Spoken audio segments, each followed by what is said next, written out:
Ito ang 2024 lineup ng scooters ng Suzuki Philippines. Ayun nga ba ang swak sa'yo? Ayun nga ba dito ang masulit at mas trip mo?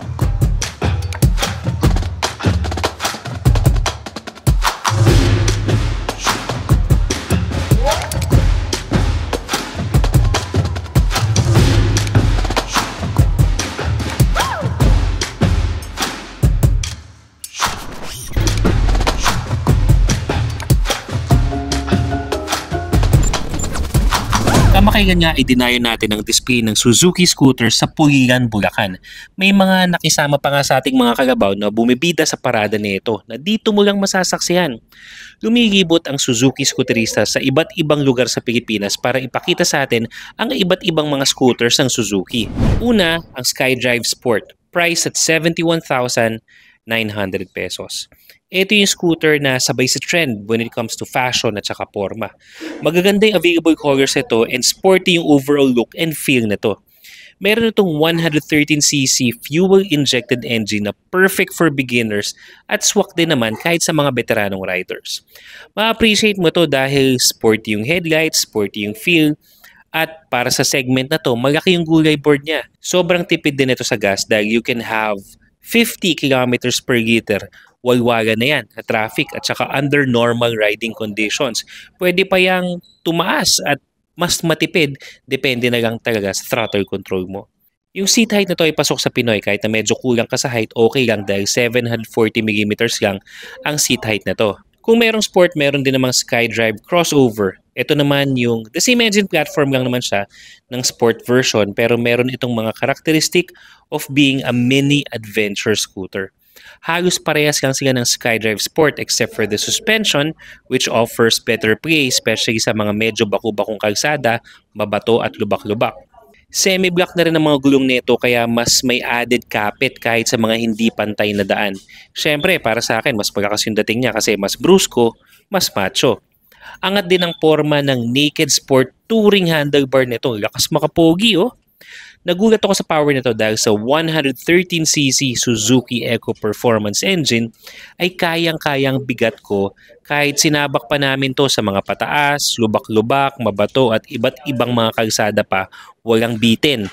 Dagdag ka lang ng 2,000 pesos sa presyo ng SkyDrive Sport, meron ka ng SkyDrive Crossover dahil ang SRP nito ay only 73,900 pesos. Next in line is the Avinis. Ang presyo naman nito 80,400. Isang sporty, muscular scooter na masayahin. Alam kong may mga kakatuwang meme na lumabas patungkol dito, pero kung ano bang masasabi mo sa motor na to, wala na.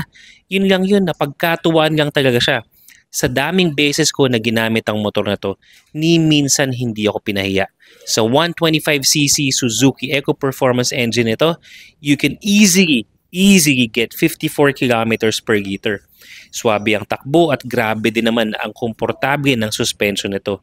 Electric start na rin ang motor na to pero wag ka, may kickstart pa rin to kaya siguradong hindi mabibitin ang baterya mo at hindi kay titirik dahil makakauwi ka pa rin. Para sa 125cc, respectable na rin ang underseat compartment na to at almost 22 liters.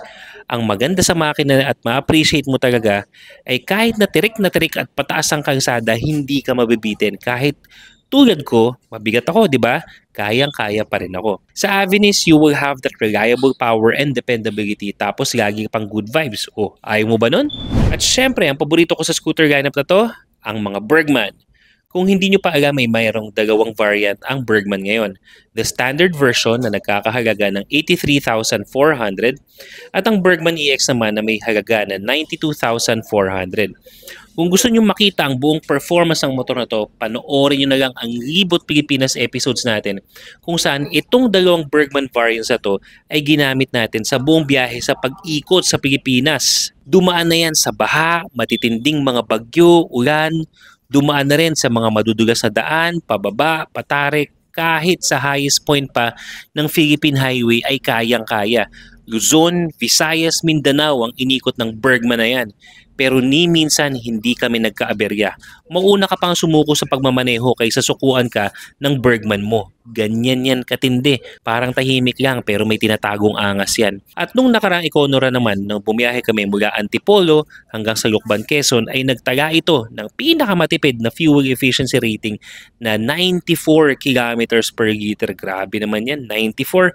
Abangan nyo na lang yung vlog natin dyan, i-feature natin yan. Yan ang mga choices mo sa scooters ngayon ng Suzuki. Depende na lang talaga yan sa riding style, purpose at mga kalsadang dadaanan mo kung aling motor ang para sa'yo. Kayo mga brother, alin nga ba dito ang sa tingin mo pinakaswak sa'yo? I-comment mo yun sa baba at pag-usapan natin.